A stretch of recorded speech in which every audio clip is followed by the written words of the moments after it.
ඕලොක් machine එකේ පළවෙනි timing එක නීල් බාර් හයිට් එක. අපි නීල් බාර් හයිට් එක හදන්න හෑන්ඩ් වීල් ඉදිරිපසට කරකවා නීල් බාර් උඩරින් ඉහළ ගියපුවා මෙන්න මේ දකුණු ඉදි කටුවේ තුඩේ ඉඳලා ප්ලේට් එකට මිලිමීටර් 10.3 10.8 අතර තියෙන්න ඕනේ. ඒතර අපි ඒකට ගේජ් එකක් හදාගෙන ඉන්නවා 10.3ට. නීල් බාර් උඩරින් ඉහළ ගියාම මේ ගේජ් එක තිබ්බහම දකුණු ඉදි කටුවේ ඉඳලා ප්ලේට් එකට තියෙන්න ඕනේ මිලිමීටර් 10.3 10.8 අතර. ඒතර ඒක අපි හදාන්නේ මෙන්න මෙතන පහේ අරන්කිය බොරු කරලා අපිට මේක මේ නීල් බාර් එක උස්සන්න පාත් කරන්න පුළුවන්.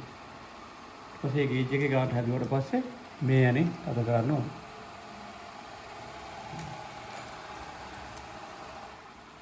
හැදුවට පස්සේ දැන් මේ මොඩල් එකේ නම් නීල් බාර් එක පැරල් වෙනස් වෙන්නේ නැහැ. හැබැයි මෙහෙම නීල් බාර් එක කෙලින්ම තියෙන ස්ක්‍රූ එක බුරුල් කරොත් එහෙම නීල් බාර් එකේ උස හදනකොට පැරලුත් වෙනස් වෙනවා.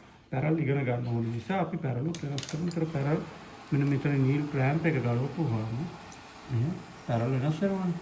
ඒත් අපි ඒක පැරල් හරියට හදාගන්න කරන්න ඕනේ. මෙන්න මේ දකුණු ඉදි කට්ට ගානට වම් ඉදි කට්ටත් පාත් කරගන්න. පාත් කරගෙන ඉවරලා මැෂින් එක තමන්ගේ පැත්තට කරකවනවා. තමන්ගේ පැත්තට කරකවන හේතුව තමයි මේ ඉදි කටු වල යට තියෙන ලූපර් එහෙම ගෑවෙන්න බෑ. ඉදි කටු වල සිදුරු ප්ලේට් එකෙන් චුට්ටක් පල්ලෙහාට ගියාට පස්සේ නතර කරලා මෙන්න මේ වගේ නයිෆ් එකක් නැත්නම් ප්ලැට් සීම් නයිෆ් එකක් නැත්නම් අඩි රූලක් පාවිච්චි කරලා මේක ඉදි කටු දෙකට හේතු ගන්න. හේතු කරපුවාම මේ ඉදි කටු දෙක හැරවිලාද නීල් ක්ලෑම්ප් එක හැරවිලාද කියලා අපිට පේනවා. එතකොට මේක හරි කෙලින් හදාගන්න ඕනේ මේ ස්ක්‍රූ එක පුරුල් කරලා. බාර් එක හරියට පැරල් කරාට පස්සේ නීල් බාර් එකේ යන්නේ නම් උස හැදුවේ අනිවාර්යෙන් ඊළඟට නීල් බාර් එකේ පැරල් හදලා ඉවරලා උස ආයෙ චෙක් කරගන්න ඕනේ. දැන් මේකේ නම් අවශ්‍ය වෙන්නේ නැහැ. මේකේ උස හැදුවේ වෙනම නේකින්නේ. ඊට පස්සේ වම් ඉදි කට්ට ආයෙ උස ගන්න ඕනේ. දැන් මෙතනදී අපි නීල් බාර් පැරල් කිරීමේදී ආසන්න මට්ටමට විතරක් ගමු. මොකද හේතුව මෙතනදී අපි හදලා බලාපොරොත්තු වෙන්නේ ඊළඟ ටයිමින් එකට තමයි ওই නීල් බාර් පැරල් එක බලාපොරොත්තු වෙන්නේ. ඒක නිසා මෙතනින් 100%ක්ම හදන්න නැතුව අපි ඊළඟ ටයිමින් එකට යමු. ওই නීල් බාර් පැරල් එක අපිට ඉදිරියේදී හරියටම දශමයටම හදා ගන්න අවස්ථාවක් එනවා. ඊළඟට තියෙනවා ලෝ ලූපර් ඩිස්ටන්ස්. ලෝ ලූපර් ඩිස්ටන්ස් කියන්නේ නීල් බාර් එක උඩරින් පල්ලෙහාට ගත්තාම මෙන්න මේ වම් ඉදි කටුවේ මැද ඉඳලා ලූපරේ වම් පැත්තේ කොච්චරක් දුරින් තියෙන්න ඕනද කියන එක තමයි ලෝ ලූපර් ඩිස්ටන්ස් කියන්නේ. මේකේ තියෙන්න ඕනේ මිලිමීටර් 3.3 3.8 අතර. අපි 3 අලංකිය පාවිච්චි කරනවා ඒ ටයිමින් එක තියන්න. ඒතර 3 තිබ්බහම 3.3ක් කොහොමද එන්නේ? මේකේ ඉදි කට්ටේ මැද ඉඳලානේ ඔය කතාව කියන්නේ 3.3ක් එන්න ඕනේ කියලා ලූපරේට. ඒතර අපි ළඟ 3ක් තියෙන්නේ ලූපරේ ඉඳලා ඉදි කට්ටේ වම් පැත්තේ අයින්ට. එහෙනම් ඉදි කට්ටේ වම් පැත්තේ අයින් ඉඳලා මැදට තියෙනවා 0.3ක්. ඒතකොට ඔක්කොම 3.3ක් කියලා. ඒතර මේ ගාට මේක තියලා මේ ලූපරේ යරි ලාවට තද කරගන්න ඕන.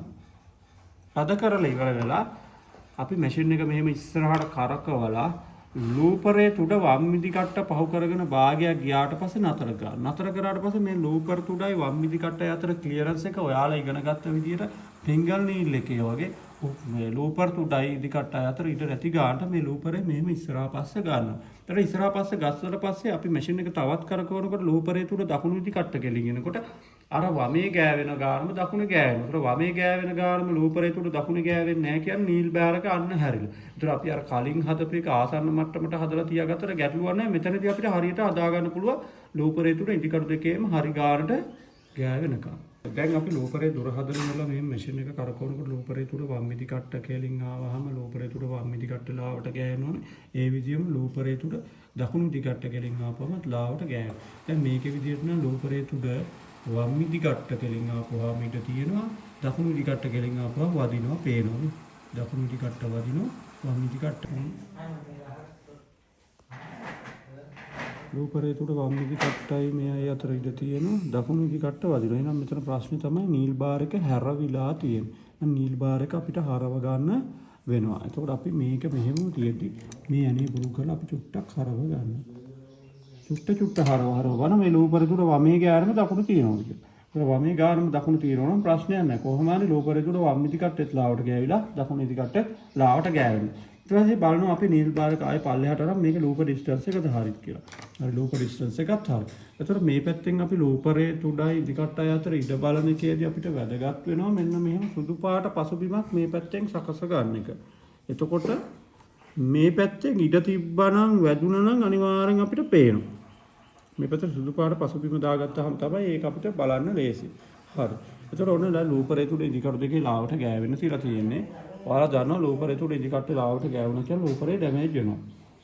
ලූපරේ තුඩ වම් ඉදි කට්ට කෙලින් ආවට පස්සේ නතර කරලා මෙන්න මේ ලූප ගාඩ් එක අපි ගේනවා මෙහාට. ලූප ගාඩ් එක මෙහෙට ගෙනපුවම මේ ඉදි කටු ටික අපිට මෙහෙට ගන්න පුළුවන්. මෙහෙට ගත්තාම මොකද වෙන්නේ? ලූපර් තුඩ අර ඉදි කට්ට ගෑවෙන එක නැති වෙනවා. ඒතර ගෑවෙන එක නැති කරන කල විතරයි මේ ගාඩ් එක මෙහෙට ගේන්න ඕනේ. ලූපර් තුඩ ඉදි කට්ට අතර ඉඩ හැදෙන්න ගේන්න බෑ. මේක හරියට ප්‍රභූවරයෙක් යනකොට දැන් මෙතන ප්‍රභූවරයා මෙයා ලූපරේ තුඩ. එතකොට මේ ගාඩ් එක ඉස්සරහින් යනවා. එතකොට ප්‍රභූවරයා මෙහින් පස්සෙන් එනකොට ගාඩ් එක ඉස්සරහින් ගිහිල්ලා ආරක්ෂාව සලසගෙන යනවා. එතකොට ඉදි කටු කීයටවත් මේ පැත්තට ලූපරේ දෙසට වෙලා හිටින්නේ නැහැ. අයි ගාඩ් එකෙන් අල්ලගෙන ඉන්නවනේ. පැහැදිලිද? හරි. ලූපරේ තියෙනවා මෙන්න මෙතන ගැටයක්. මේ ලූපරේ මෙන්න මෙතන ගැටේ ළඟින් තමයි අපා ලූපරේ සම්බන්ධ වෙන්න ඕනේ. අපි ඉස්සෙල්ලා මේ අපා ලූපරේ හයි කර ගන්නවා මෙහෙම. හයි කරලා ඉවර වෙලා මැෂින් එක කැරකෙන පැත්තට කරකවනවා. කියන්නේ මැෂින් එක කැරකෙන ඉස්සරහට කරකවනවා. කරකවපුවම මේ ලූපර් දෙක අපා ලූපරේ ලෝ ලූපරේ හම්බෙන තැනදී නතර කරනවා. දැන් මේ දෙන්න හම්බෙලා තියෙන ලෝ ලූපරේ මෙහෙම නම් අපා ලූපරේ මෙහෙම නම් මෙහෙම. මෙතනදී නෙවෙයි මේ දෙන්න හම්බෙන්න ඕනේ. මෙන්න මෙතනදී. එහෙනම් දැන් හම්බෙන තැනදී නතර කරපුවාම මෙතනදී නම් හම්බෙන්නේ. මෙයා මෙතනදී හම්බෙන්න අපා ලූපරේ මේම ගේනවනේ. මේ අපා ලූපරේ මෙයාගේ මෙතන ගැටේ ළඟින් යන්නේ ලෝ ලූපරේ නූල අල්ල ගන්න. ලෝ ලූපරේ නූල අල්ල ගන්න මෙයා මේක ළඟින් යනවා. මෙහෙම හැටින් ගිහිල්ලා බෑ. ඒ කිව්ව විදිහට මේ අපා ලූපරේ සම්බන්ධ කරලා තියෙන්නේ හයි කරලා තියෙන්නේ. එහෙනම් මේ අපා ලූපරේ එන්න ඕනේ මෙන්න මේ ලෝ ලූපරේ ගැටේ ළඟින්. ඒතකොට මෙයාගේ නූල අල්ලගන්න පුළුවන්. හරි. ඊළඟට බෑක් ගාඩ් එක. බෑක් ගාඩ් එක මෙයා මේ පැත්තෙන් අපි හයි කරන්න ඕනේ. මෙයාගේ ටයිවින් එක තියන්නේ මේ ෆ්‍රන්ට් නීල් ගාඩ් එකෙන් ඉදිකට මෙහෙට තල්ලු කරන අවස්ථාව තියෙනවා.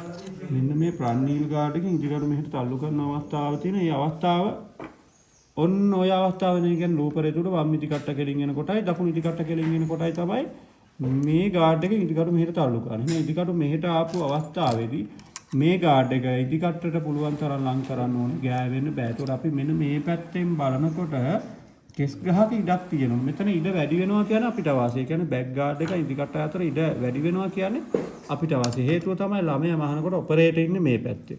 ඇඳුම ඇදෙන්නේ මේ අතට. ඒතර ඇඳුම මේ අතට ඇදෙනකොට ඉදිකට මෙහෙට එන එක වළක්වන්න තමයි මේ බෑක් ගාඩ් එක තියෙන්නේ. හැබැයි බෑක් ගාඩ් එක ඉදිකට ගෑවෙන්න තිබ්බොත් එහෙම මේ ලූප ගාඩ් එකේ ටයිමින් එක වෙනස් වෙනවා.